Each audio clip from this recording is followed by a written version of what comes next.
Als anys 70, la Direcció General de Trànsit fomentava l'educació viària per diferents indrets, fent servir una unitat mòbil per a aquesta finalitat, i col·laborava també Caixa d'Estalvis Provincial de Tarragona.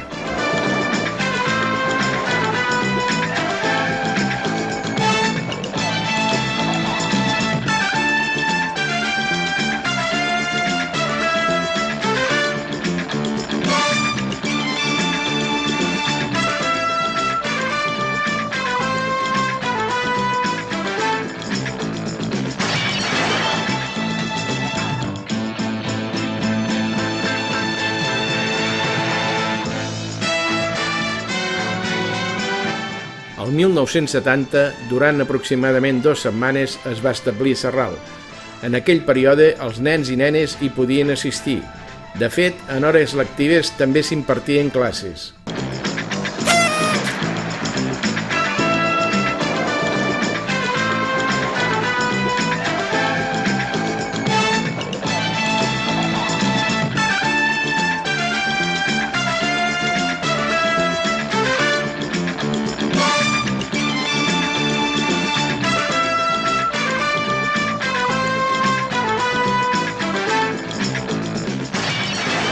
A les imatges s'observa l'últim dia de la instal·lació d'aquest circuit, a la plaça d'estudi, on es va efectuar l'examen final d'avaluació de tot l'après en aquells dies.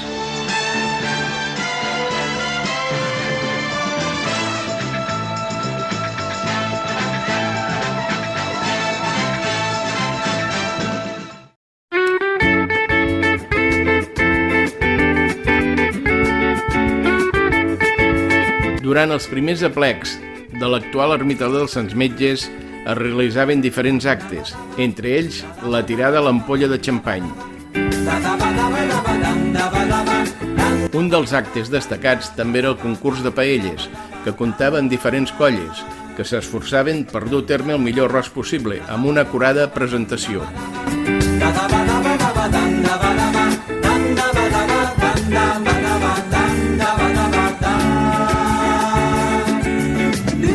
Les imatges, datades de l'aplec juny de 1978, mostren el bon gust de les colles participants. Les cròniques del Manel Moles destaquen l'elaboració d'aquestes.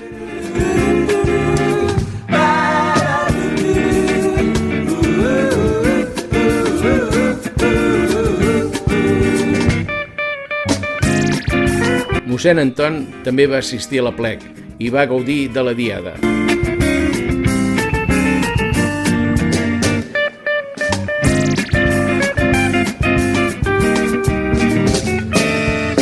Un cop fetes, un jurat format per gent diversa tastava totes i cada una de les paelles, sense saber qui les havia cuinat, i a partir d'aquí emetien la seva valoració.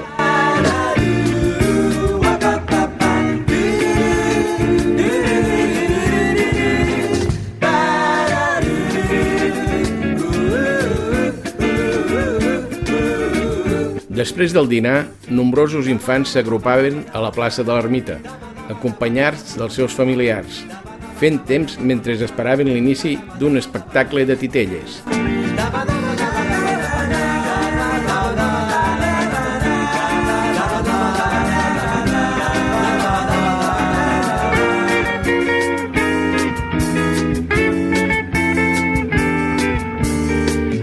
Les mans i bona nit, bons germans, el gust doni un bon son, la seva pau dolça davalli pel món. Bona nit, germans, bona nit. Però abans de tot això us he preparat un joc que és una cançó i una cançó que és un joc a la vegada. Va ser primer l'ou o la gallina? Ai, cas un Judes. Bé, la qüestió és que jo dic una frase i barra o oració i vosaltres repetireu al final de la mateixa, de manera que crearem un veritable joc multimèdia enmig d'aquests paratges, d'acord? Doncs vinga, som-hi tots, a la muntanya! Jo vaig a la muntanya, jo vaig a la muntanya, jo vaig a la muntanya, on te vaig? Molt bé, nois, molt bé, caram, sou més eixerits que un pèsol i que un xínxol. Bé, doncs ara, i abans de complicar una miqueta més el joc, el que farem serà repetir aquesta inolvidable excursió a la muntanya, d'acord? Doncs vinga, som-hi de nou, a la muntanya! Jo vaig a la muntanya, jo vaig a la muntanya, jo vaig a la muntanya, on te vaig? A la muntanya! Molt bé, mainada i...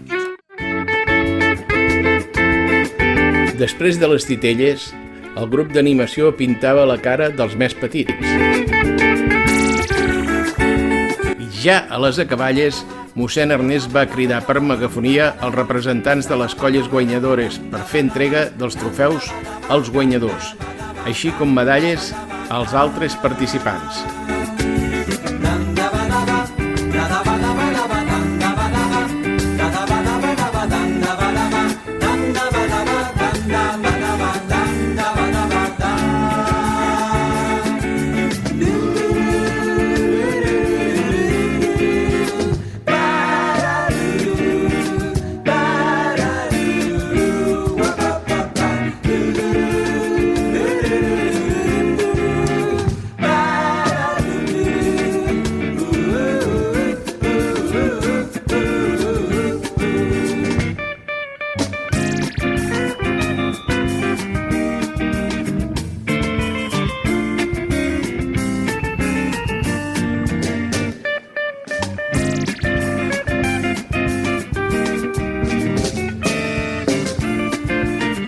Al finalitzar la jornada, els assistents s'agafaren les mans i, seguint les indicacions de mossèn Ernest, van cantar i es van moure al ritme del famós Kumbaya.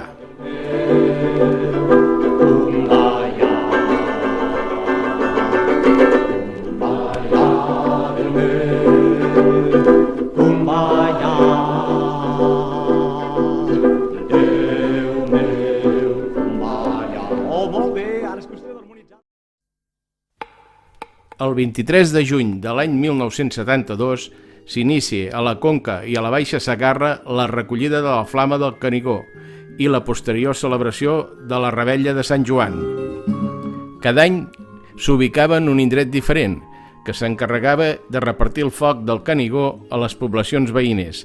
L'any 1979, en la seva 7a edició, Sarral va exercir de població anfitriona. L'esdeveniment va tenir lloc al desaparegut Camp d'Esports, on avui hi ha ubicada la plaça del Mercat. El seguici estava encapçalat per les femelles del moment, acompanyades per les joves que en aquell any assolien la majoria d'edat. Tot seguit, al voltant de les 7 de la tarda, començava l'actuació per part del Ball de Bastons de Montblanc.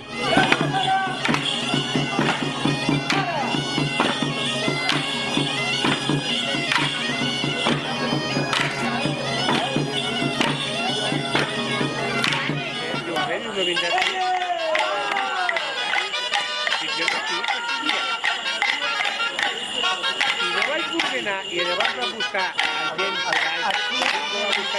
aquí no va venir a Roma. Però qui no té la idea de que se la fes i aquí... Cap a les 20 hores, en Joan Soler Ribes. Llavors, el Joan de més edat del poble va procedir a l'encesa del primer foc, en una espècie de braser, sota l'atenta mirada del recent reelegit alcalde, el senyor Cantó, en Manel Moles, llavors secretari de l'Ajuntament, i el president del Centre d'Iniciatives i Turisme, el senyor Callau.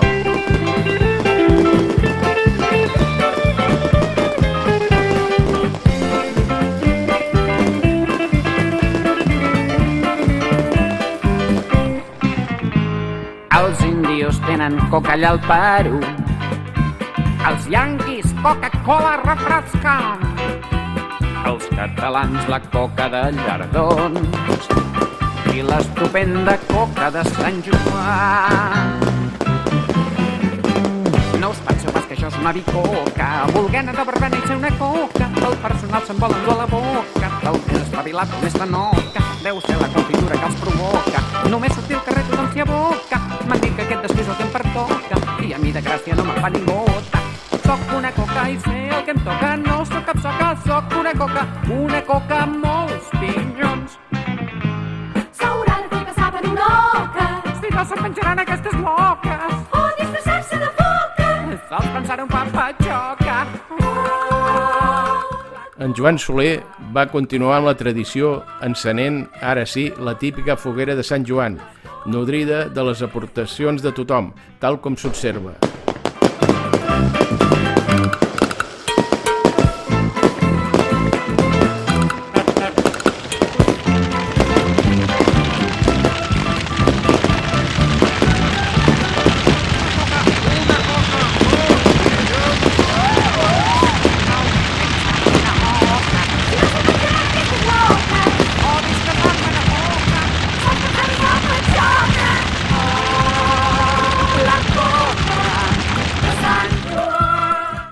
Els assistents van poder degustar la típica coca de Sant Joan, regada amb el bon vi del nostre poble.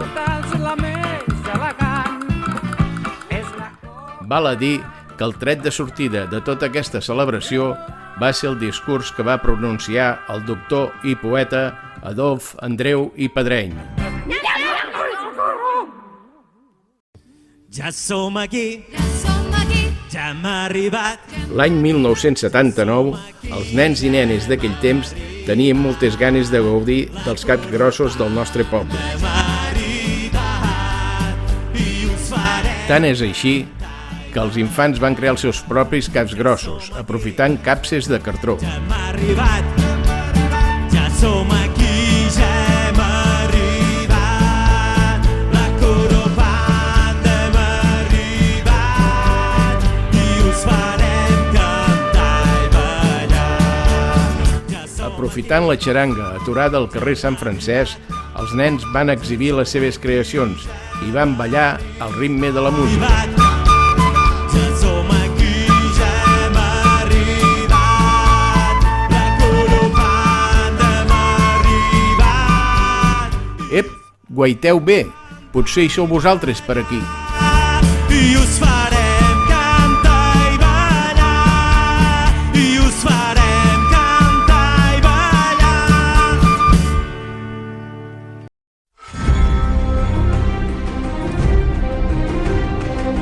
L'any 1180, el rei Alfons I atorga la Carta de Població a Sarral. El 1980, coincidint amb el 8è centenari d'aquest fet, el poble va realitzar una sèrie d'actes i celebracions per commemorar aquesta efemèride. A finals de 1979 es va trametre una circular a la població, tant els del poble com els sarralencs que vivien fora, instant-los a la participació del que s'esdevenia el pròxim any, que ja estava a la cantonada. Per dur a terme aquesta escomesa, a Sarral es va constituir la Comissió del Centenari i a Barcelona es va comptar amb la col·laboració d'una altra comissió, denominada els Amics de Sarral, presidida en aquella època pel senyor Salvador Ninot. S'encetaren els actes el 13 de gener de 1980, amb cercavila per part dels caps grossos, plantació d'un sauquer a l'urbanització Martí Lomà i la realització d'un pregó de la festa i actes del centenari per part de l'advocat sarralenc Joan Carbó Esteve. L'actuació de l'Esbar Santa Tecla va posar punt final als actes de celebració de la jornada. En una altra missiva, aquest cop, l'agost del 1980, l'Ajuntament va informar de la publicació d'un llibre del títol Miscel·lània sarralenca, amb un preu aproximat de 800 pessetes, al voltant d'uns 5 euros, i la intenció d'encunyar una moneda de plata commemorativa, sempre que hi hagués una comanda mínima de 100 unitats per part de tota la població. Al final es van emetre 2 edicions, amb un cost de 3.500 pessetes cada una, l'equivalent a 21 euros.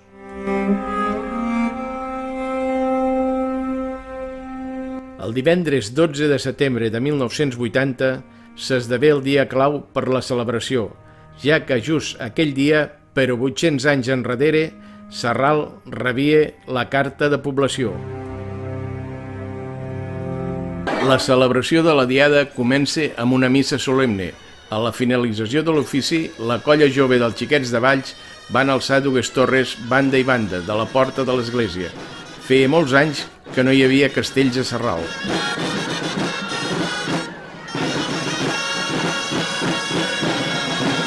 Tot i que en el programa d'actes s'indicava la visita del llavors president de la Generalitat, Jordi Pujol, aquest no va poder assistir. Les autoritats presents van ser el governador civil de Tarragona, senyor Francesc Robert Graupera, el director general de Cultura de la Generalitat, senyor Albert Manent, entre altres personalitats. La població va assistir en massa a gaudir d'aquesta diada. El grup de grallers que acompanyaven els castells van realitzar la cercavila. En l'acte es va homenatjar les 2 persones de més edat del poble i a la primera, que va néixer el 1980.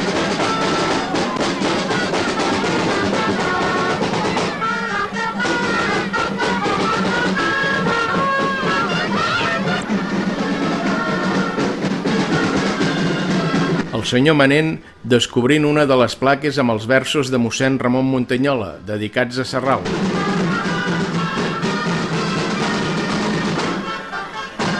El senyor Graupera, en companyia del senyor Cantó, descobreixen el nom del passeig de 8è centenari que substituïa l'anterior, que era Paseo del Generalísimo Franco. A causa de les obres de construcció de la nova Casa de la Vila, el Parlament de les autoritats no es va poder dur a terme des de l'Ajuntament. Per tant, aquest es va realitzar des del mateix passeig d'un balcó de Cal Garrofa. Novament, la colla jove van aixecar diversos castells, aquest cop al passeig del 8è centenari.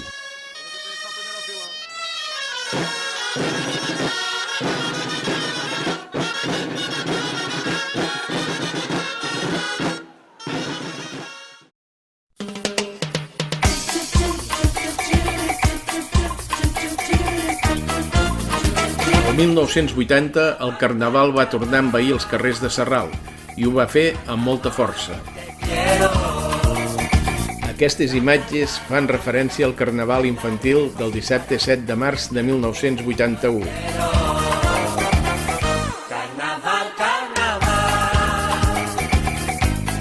La festa de disfresses pels més petits tenia lloc al matí del dissabte i estava organitzada per la llavors APA, Associació de Pares d'Alumnes de l'Escola. Fixeu-vos amb la munió de gent que hi assistia i anava al poble en massa, unes imatges per reflexionar i fer-nos pensar en la importància d'assistir als actes del poble, ja que aquests hi aporten vida.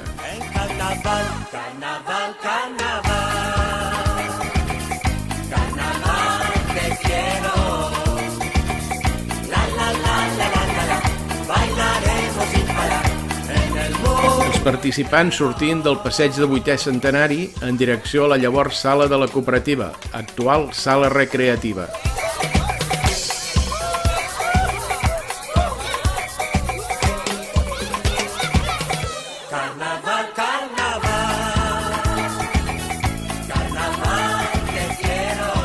Un a un pujaven a l'escenari mostrant el seu número i el jurat dictaminava quins eren els guanyadors. Això sí, tothom qui participava rebia un obsequi.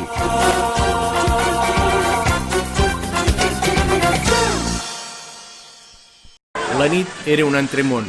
Tot sovint el mestre de cerimònies era l'Anton Magre. La disbàusia s'apoderava del poble i començava un altre tipus de festa.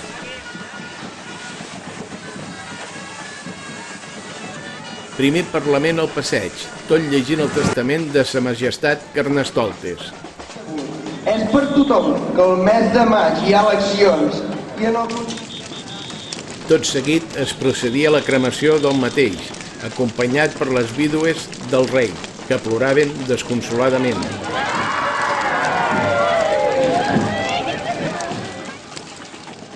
En les imatges podeu observar el drac que van realitzar els jovens, ben actiu en la cercavila del poble i en diverses ocasions acompanyat per la mulassa de Montblanc, tal com podeu observar en les següents fotografies cedides per l'Andreu Roig.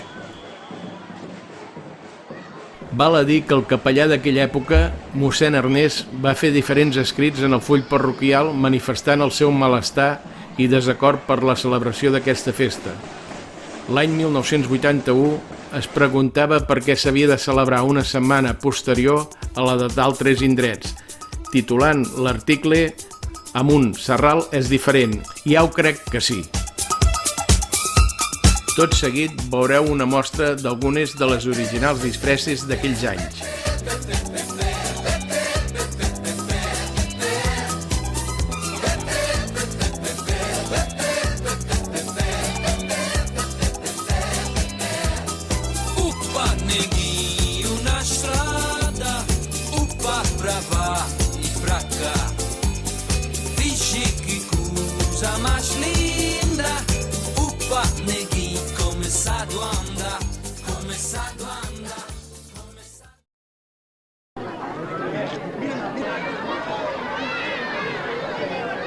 El dijous 29 de juliol de 1982, coincidint amb la Festa Major de Sarral, es va celebrar el bateig dels gegants Martí i Margarida, que va ser donació del matrimoni Antoni Miró Ricart i Paquita Mateu Torner.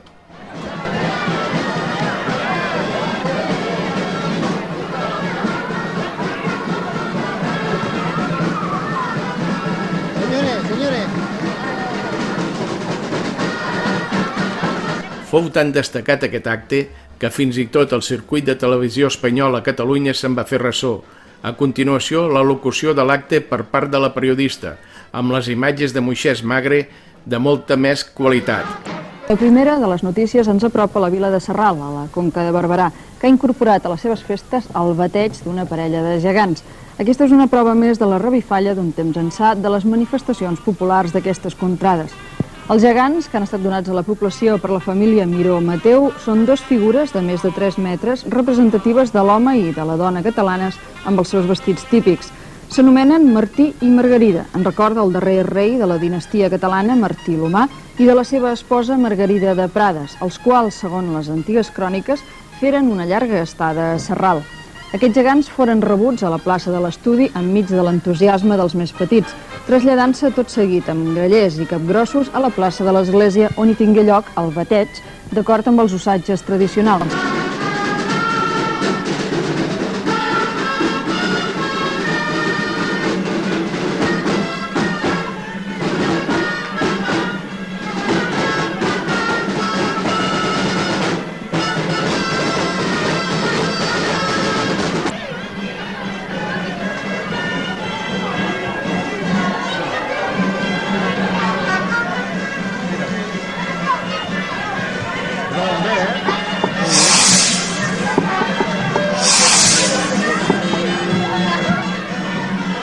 Des del balcó de l'Ajuntament es va tirar gran quantitat de confits, caramels, avellanes, entre altres elements. Si heu observat detingudament les imatges, observareu alguna cara de dolor. Això era degut que també es van llançar ametlles, en closca. Per tant, el mal era considerable.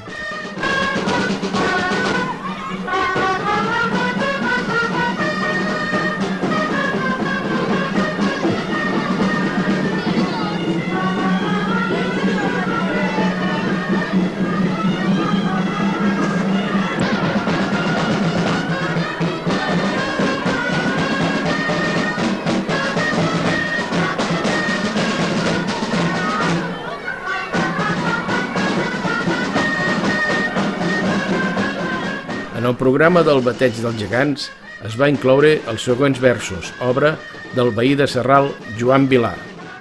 El títol dels versos era el següent: Els nans ja no són orfes. Vindran festes i diades, corollades d'il·lusió.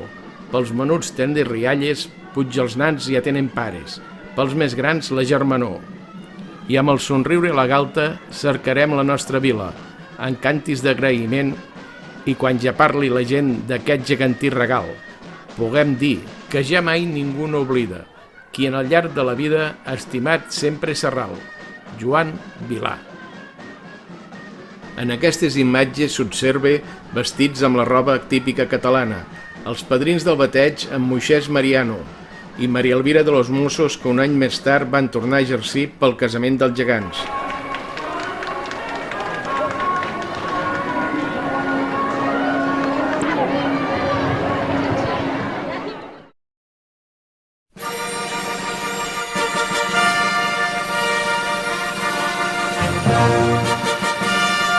Hola, sóc l'Anna Tarrés. Us explicaré les meves vivències de l'exhibició que es va realitzar aquí a Sarral. Aquesta exhibició es va organitzar després de la meva participació als Jocs Olímpics de Los Angeles 84.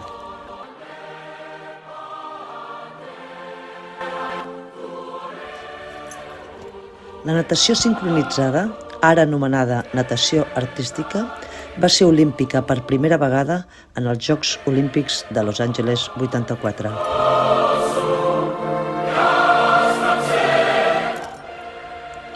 La meva participació en la competició va ser en la modalitat de duets, és a dir, dues nedadores ballant una coreografia. Els resultats que vam aconseguir van ser discrets. L'equip dels Estats Units va ser qui es va emportar totes les medalles d'or. Després dels Jocs Olímpics, vaig participar en uns campionats del món a Madrid, a l'any 86. I l'any 87 ja començo la meva carrera com a entrenadora. Una carrera que comença al Club Natació Callípolis, el meu club de tota la vida, i que després continua com a directora tècnica de la Federació Catalana de Natació i a l'any 97 com a directora tècnica i entrenadora titular de la Federació Espanyola de Natació.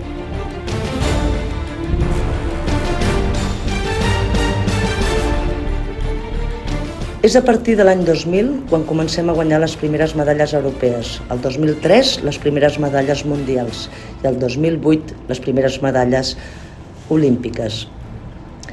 Molts de vosaltres ja coneixeu el meu palmarès: 4 medalles olímpiques, 25 medalles mundials, unes 30 medalles europees. A partir del 2012 començo a treballar com a assessora amb diverses seleccions, classificant a l'any 2016 pels Jocs Olímpics de Rio de Janeiro a la selecció ucraïnesa i el 2020 als Jocs Olímpics de Tòquio a les seleccions grega i d'Israel. Jo vaig aprendre a nedar a la piscina de Sarral. De fet, va ser en Damià qui va descobrir el meu talent. Recordo tots els estius entrenant i competint per la comarca.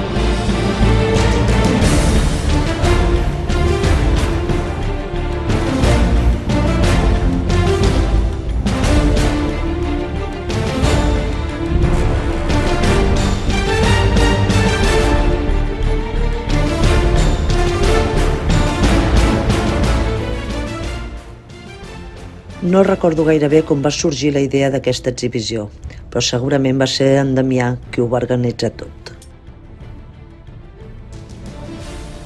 En les setmanes prèvies de l'exhibició, un seguit de voluntàries, les meves amigues i les meves germanes, vam congregar a un nombrós grup de nens i nenes que feien natació, per així poder assajar i acompanyar-me en aquell dia. Va ser una experiència fantàstica i veient les imatges m'emociono.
El que vam organitzar va ser un petit aprenentatge dels elements bàsics de la sincro, com li dèiem en aquell temps, on veiem les figures que realitzen alguns de les nedadores, que són com unes voltaretes a l'aigua, i després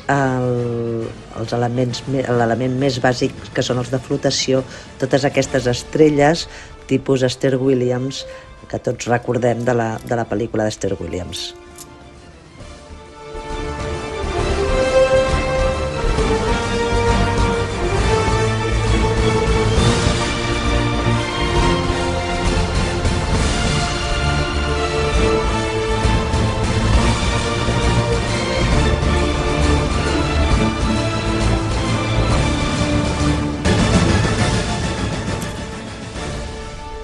Com es pot apreciar, el que vam fer va ser ordenar o coreografiar aquells coneixements que els nedadors i les nedadores ja tenien i les vam posar en format exhibició, en format gala, format show.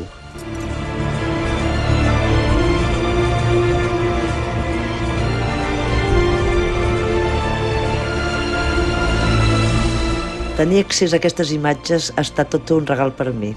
M'evoquen grans records de la meva infància i la meva adolescència al costat de la meva família. Serralenques i serralencs, una forta abraçada per a tothom des de Fukuoka, al Japó, on estic en aquests moments a punt de competir per aconseguir una medalla d'or en la modalitat d'equips.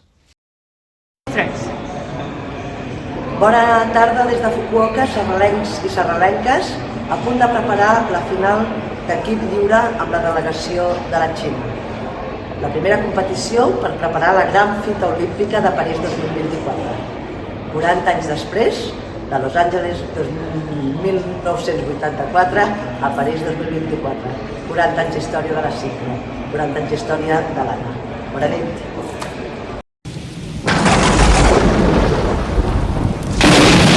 Sens dubte, una de les dates que queda al cap de la població de Sarral és el dissabte 29 de setembre de l'any 1984, Sant Miquel.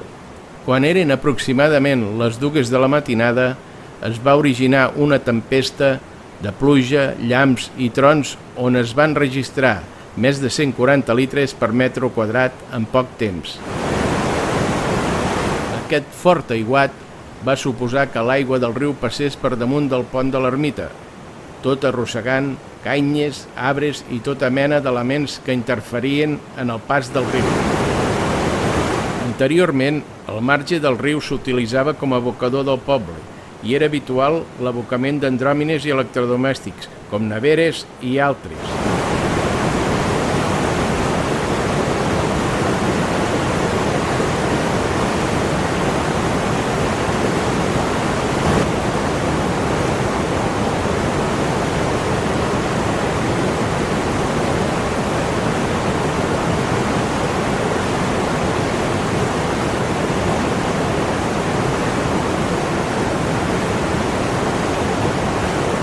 L'endemà, tal com s'observa a les imatges següents, van acudir molts curiosos per veure el cabal del riu i els efectes de la riuada de la nit anterior.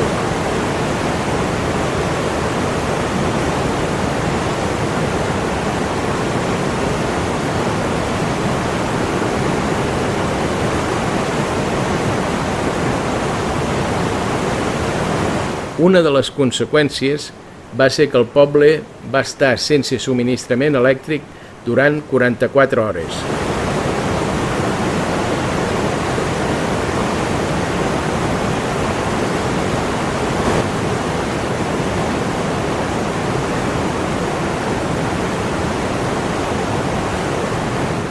Altres conseqüències de l'aiguat van ser la inundació d'alguns baixos i magatzems, principalment a la fàbrica de ciment, com també algun taller de l'abastre. La manca de llum tan perllongada va provocar que aliments de neveres i congeladors de les botigues del poble es fessin malbé.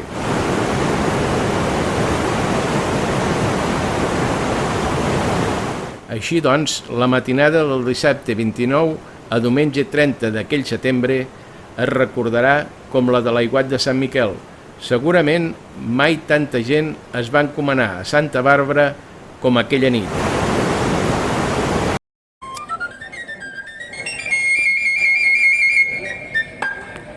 L'11 de maig de 1985, passades les 9 del matí, Jordi, Pujol i Soleil, llavors al capdavant del govern de Catalunya, arribava a Sarral. Aquest va ser el primer cop que un president de la Generalitat ens visitava. La comitiva la componien altres càrrecs polítics, com Josep Gomis, llavors president de la Diputació de Tarragona, altres diputats de la província, així com alcaldes de la comarca. Molts també van poder observar com treballaven els escortes que no es separaven del president. La recepció a l'Ajuntament va consistir en la signatura en el llibre d'honor, lliurament d'una imatge de la Moreneta realitzada en alabastre per l'escultor local Joan Massaguer i un emotiu parlament des del balcó del consistori. Com a curiositat, el president va esmorzar en el mateix ajuntament, croissants de la pasteleria Albert acompanyat de cafè amb llet. Al sortir de l'Ajuntament s'adreça al carrer del Roser per descobrir una placa commemorativa del naixement a la Casa Bressol de Pere Antoni Veciana i Rabassa, fundador dels Mossos d'Esquadra. Com s'observa, els Mossos vestien amb uniforme de gala. Val a dir que en aquelles dates no estaven desplegats encara com a Policia Autonòmica de Catalunya. Venien expressament de Barcelona i, seguidament de la descoberta de la placa, i per primer cop a la història van disparar salves fora de la ciutat comtal. A continuació, el seguici es va dirigir cap a la cooperativa. Mentre avançava, els vilatans mostraven el seu afecte al president. Un cop al celler cooperatiu, el president va inaugurar les noves instal·lacions per l'elaboració del cava i la fermentació controlada.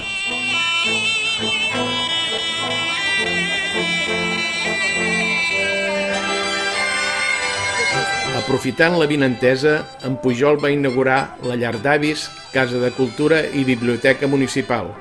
En les imatges s'aprecia els escassos llibres en què comptava el seu inici.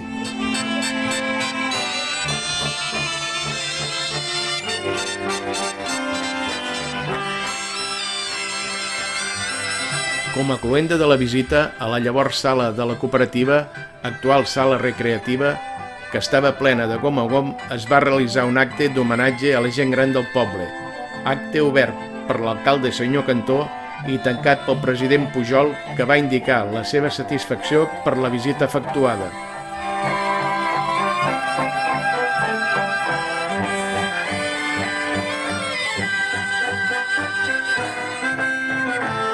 Aquell migdia mateix, l'estada del president va aparèixer com a notícia als diferents informatius catalans i també a la televisió.